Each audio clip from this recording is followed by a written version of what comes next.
What is going on, everybody? Welcome to the latest episode of Behind Enemy Lines, a Texas A&M football podcast. Got a very special college football playoff episode, first round matchup between Texas A&M and the number 10 Miami Hurricanes. I have Adam Lichtenstein from the Sentinel here with me. Adam, thank you so much for joining us because I know it's going to be a busy week this week for both of us.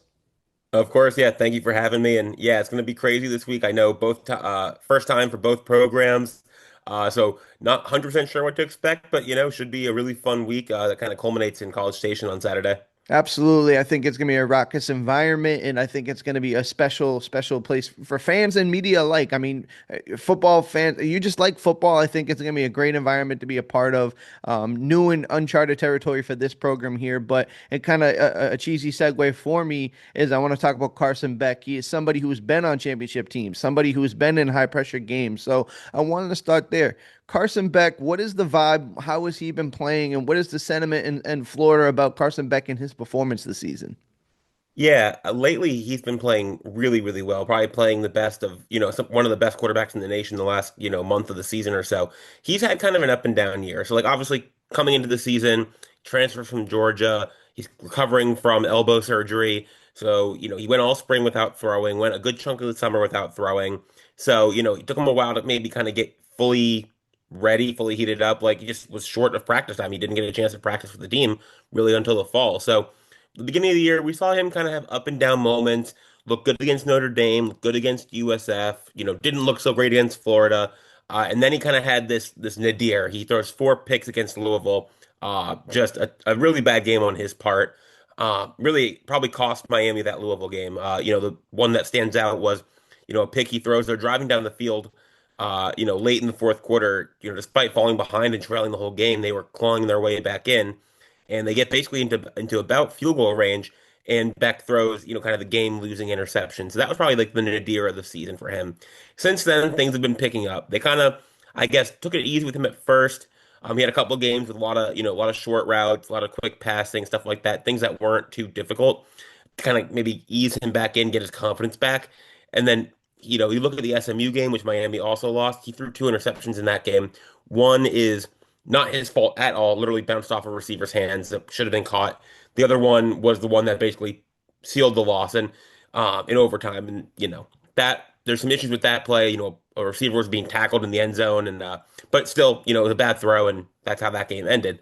Ever since then, he's been on a tear, completing about 80% of his passes, 11 touchdowns to one interception. And the one interception he did throw was against Pittsburgh, and they were kind of force feeding Malachi Tony the balls. I think trying to get him the all-time the single season record for Miami in receptions. So kind of force feeding Tony, and he threw a pick in garbage time against Pittsburgh. But overall, he's playing really, really well. I think he's seeing everything well. He's protecting the football. Kind of been the against the Carson Beck persona that I think is out there for a lot of people who watched him at Georgia. Yeah, and so you had talked about it. I'm glad you mentioned it. It's, for people that don't know this Miami offense, his completion percentage is really high. So when you look at it, are they making him or allowing him to throw high percentage throws, or has he just been that like on point and efficient? Like, how would you assess this Hurricanes passing attack? It's been a bit of both. Like obviously, I think his strength for the most part has been in the short game and the quick game. Getting the ball out to the wide receivers and letting them make plays in space. That's kind of been the main thing for him this year. But lately, he has started, throwing the ball a bit more downfield, and it's, like I said, he's only thrown one interception in the last four games, so it's been working pretty well. He's looked pretty good throwing the deep ball. Again, like Malachi Tony's a guy you're going to hear his name 8,000 times between now and the end of the game on Saturday.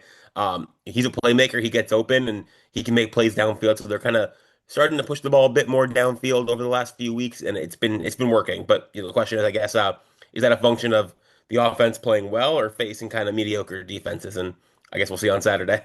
Yeah, and you talked about Malachi Tony, and you mentioned, I mean, a kid's an absolute amazing talent. The kid makes plays unbelievably, but when it comes to trying to win a playoff game, it's going to be other guys that need to step up in some instances too. And when you look at wide receiver too, when you look at here, Keelan Murray in 41 receptions, 557 yards, and one touchdown. Is he wide receiver two, or how do they kind of spread that ball around? Because doing my study, it seemed like there was a vast difference between, Malachi's 84 receptions and then everyone else is just way below that. Yeah, I right now it kind of depends on the health of CJ Daniels. CJ Daniels is, I think, all things being perfect, he would be their wide receiver too. He's a veteran guy, transferred over from LSU, Liberty to LSU to Miami, and he started off the year with a bang. I mean, I think a lot of people will remember watching that season opener against Notre Dame, and Daniels made that, but one of the catches of the season, leaping up, making a one-handed grab for a touchdown that when you think back on it now, if he doesn't make that catch, Miami probably doesn't beat Notre Dame, and Miami's probably not in the playoffs. So I think if he's healthy, he's wide receiver too. He's got great hands. He's not, the fastest, toolsiest kind of receiver, but he will catch anything within like a 5 or 7 foot radius of him. He's a very good receiver, very good second option. He might not be the downfield burner, but if you need 7 yards, you need 10 yards, he can get that for you. Keelan Marion, like you mentioned, he's kind of come on strong kind of the second half of the year. The beginning of the year, he wasn't doing much in the passing game. He came over from BYU where he was like a kick return specialist, all-American kick returner, but he didn't really do much as a receiver for BYU or when he got to Miami at the start. Like, starting with kind of that SMU game, he started becoming a very reliable target for Carson Beck, and he's kind of come on strong the last month or so as the team has gotten better. So he's probably their third option. Then there's a few other guys in the mix. You have JoJo Trader, who he was teammates at Jeremiah Smith in high school, part of an insane high school offense down here. He's been in and out. Took a while for him to really get onto the field. When he does get the ball, he can be a playmaker, but he's not been getting a ton of playing time this year. Then there's some other young guys, Josh Moore and Dalen Upshaw. They've had some good moments this year. They're not starters, but they're kind of in the rotation.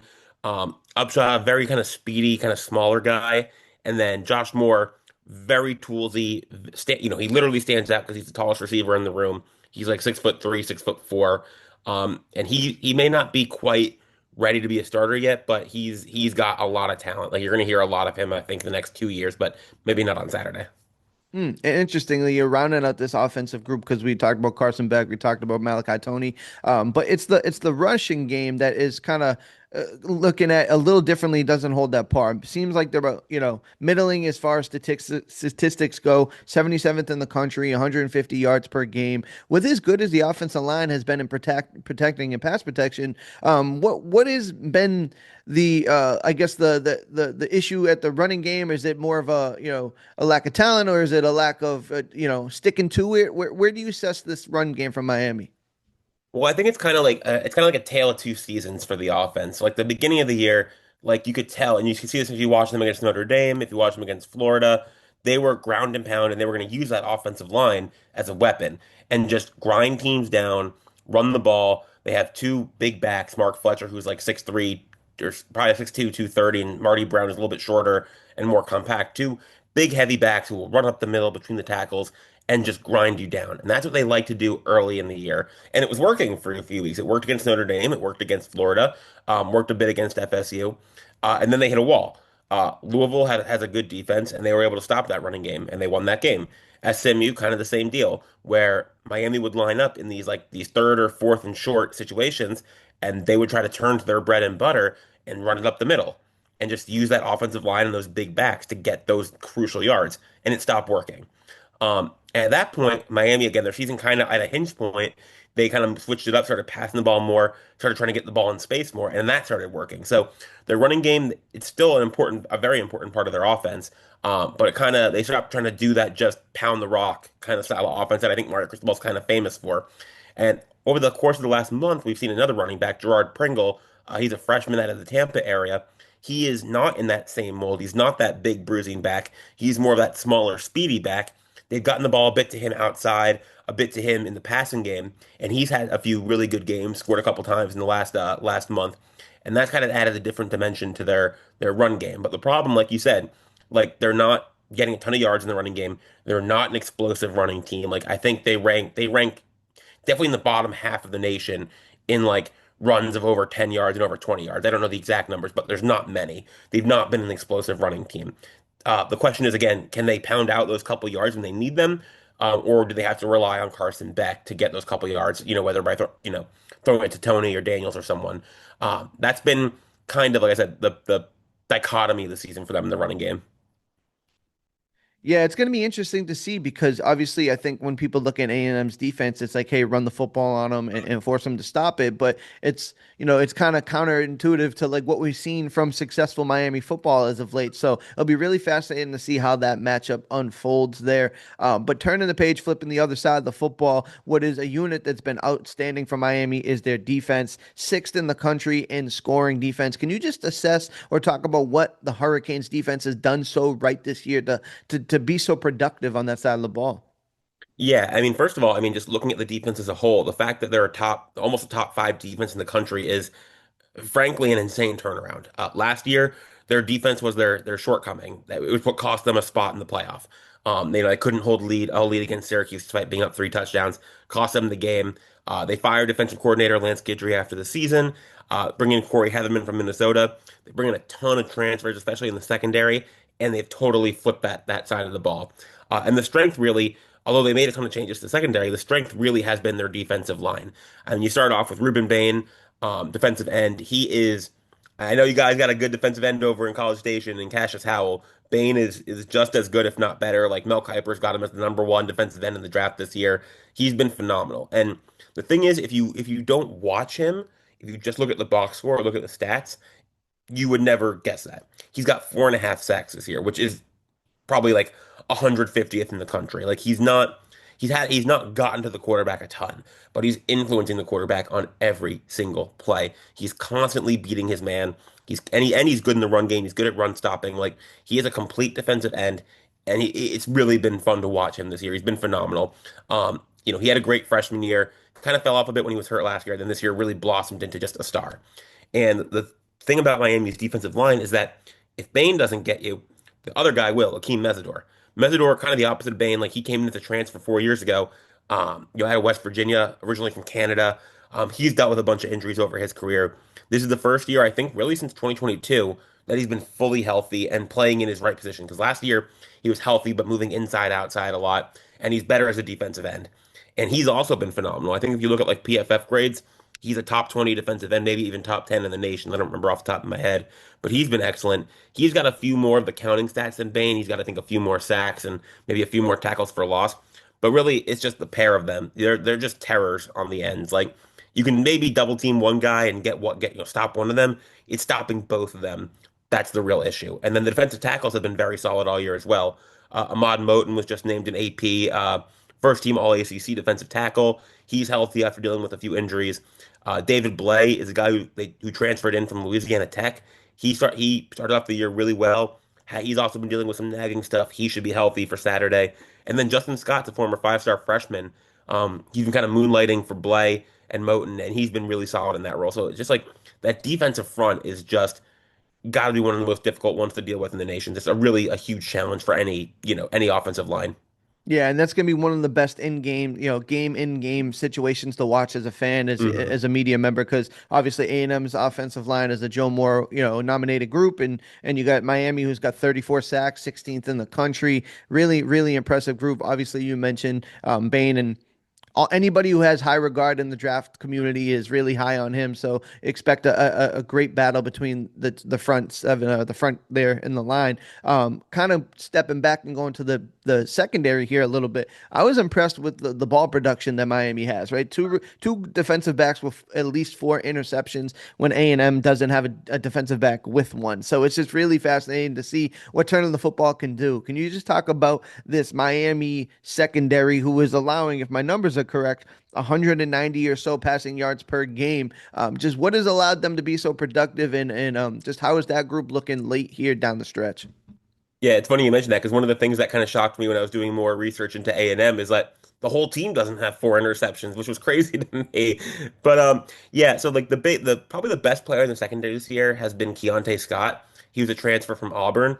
The question with him, he's been out the last several weeks with a foot injury, questionable as to whether he's going to play on Saturday. Mario Cristobal is very coy with injuries, and he's basically said so far, well, we haven't ruled him in, we haven't ruled him out. We'll see what happens. And we'll see what they end up doing with him. We'll see if he's able to play or not. Scott's kind of posted some stuff on social media, like the Undertaker like GIF of him like popping back out and stuff or whatever. So maybe he's able to play. Would be a huge, huge boon if he is. And looking around the secondary, I mean, starting out at like outside corner, um, not a ton of flash there, not a ton of statistical production from outside corner in terms of just interceptions and big plays, but they've been really solid. You have Xavier Lucas, who transferred in from Wisconsin, South Florida kid. He's been pretty well, done pretty well. I think he's a guy who could he's probably got the most speed of the cornerbacks, so I think he might match up with Mario Craver. But that's just me. That's me guessing. Then you've got, OJ Frederick, who he was a freshman All-American last year. He's been out for about a month, basically since the SMU game with an injury, like a wrist injury. He should be cleared to play, so we'll see how they use him. Damari Brown, he's kind of played a bit of nickel, played a bit of outside corner. Really, again, one of those guys, not a lot of statistical production per se, but he's done a very good job at cornerback this year. Maybe one of the unsung kind of heroes of the Miami secondary this year. The big numbers have been coming from their safeties. Jacoby Thomas, who transferred in from Tennessee, he's been phenomenal. Miami safeties were a big weakness last year, and he's been fantastic. He started off the year. I was kind of looking at him as almost kind of like, a run stopping safety, like come up in the box, make big plays in the backfield. Like that kind of seemed like his role. And in the last couple of weeks, he's really come on in pass coverage. He's got a bunch of interceptions. I think he had a pick six against somebody, NC State maybe. But he's done an excellent job. I know his PFF grade is somewhere around 88 to 90, like in that really, really elite range. And then another guy who's really stood out has been the freshman Bryce Fitzgerald, who the funny story with him is he's the only freshman in the Hurricanes class who did not enroll early. He didn't get to Miami until the summer. So you think, okay, late developing, probably not going to play a big role this year. Got to learn the defense and everything, and et cetera, et cetera, et cetera. No, boom, he comes in immediately and is just a ball hawk. Like I think he had three interceptions in his first like four games. Just a guy who he has a nose for the ball, really talented young guy. Going to be play a big role in this defense, I assume, for the next 2 years. Probably not three. But yeah, he's been done very well. And he's also kind of stepped up and filled that nickel spot for Keontae Scott when Scott got hurt. So, he's a guy who he's able to find the ball, he's able to make plays in coverage, and, he's become a really, really integral part of this defense. Yeah, it's gonna be fascinating to watch because obviously Marcel Reed, Colin Klein, in this passing attack, everyone has assumed that A&M is the pound the rock type of offense, but this year they proved it. Spread the ball around and get it to some playmakers. So that's gonna be another one of those matchups that are fun to watch. But changing the gears one last time before I get you out of here, obviously Kyle Field, first time hosting a college football playoff, has a reputation for being one of the more wild environments in college football, and I think they hang their hat on that. So when you come into this game, I think the 11 a.m. kick kind of changes the dynamic a little bit, but I expect the fans to be as rowdy as possible. Do you see this situation, this environment affecting this Miami team at all? Um, I don't know. I mean, there's no way to know until they're there. I know that the biggest environment they've really played in on the road this year was at FSU, and that game was pretty loud. That game was raucous until Miami kind of blew the doors off them to start. But I think they'll handle it all right. But again, you don't know until you got 100,000 screaming Aggies yelling at you. I have been telling like every Miami fan who asked me, I was like, you need to go to this game because I was at the Miami A&M game in 2022, and I'm like, that's the coolest environment I think I've ever been in. Like I went to Midnight Yell, I had a great time. Like enjoyed the press box bouncing, only got a little nervous. The whole shebang. So. I mean, you don't know until it happens, but I think they'll be okay. That's my guess. But again, you just don't know. Yeah, absolutely. I think, yeah, it's for me personally, I think fans make an impact, but ultimately when the game's teed up and the nerves calm down, the football game just plays itself out and you just kind of tune everything else out. That's just me personally. But before I get you out of here, last thing, you don't have to give a score if you're building something here, but what's your sense of how this game's going to go and how do you think it shakes out? Yeah, I think these teams match up really, really well. And I think there's probably 100 small things that could decide. I think it's gonna be a really close game. I think there's 100 small things that could decide which way this game goes. I think, like, talking about playing in Kyle Field for both teams, does either team have jitters? Because if Marcel Reed makes one mistake early in the game and throws a pick six, that could end up deciding the game because I think it's going to be so close. And vice versa, if Carson Beck gets a little, trigger happy, it gets a little nervous or something, makes a bad read and throws a pick six or something like that, that could decide the game. Like I think a lot this game's gonna come down to a lot of small things, a lot of, game of inches kind of stuff. Ultimately, I think Miami has the advantage. I'm probably gonna end up picking Miami. I know you said I think A&M 27-24. I think I kind of go the other way of like Miami 27-24, less than one touchdown game. Like I think it's gonna be really close. I think it's gonna be a really, really good game. Absolutely. I totally agree. Like it said, it's one way or the other. I talked about it before. I think penalties and I think just discipline is going to be the factor in this game. And we'll see. I mean, like you said, Carson Beck is a quarterback who's been in this moment. There's more championship guys on Miami's roster who have been in those moments that it can impact this. So really interesting, really fascinating. Adam, thank you so much for taking your time. And, I'll see you on Saturday. Yep, see you there. Should be a good time. Appreciate it.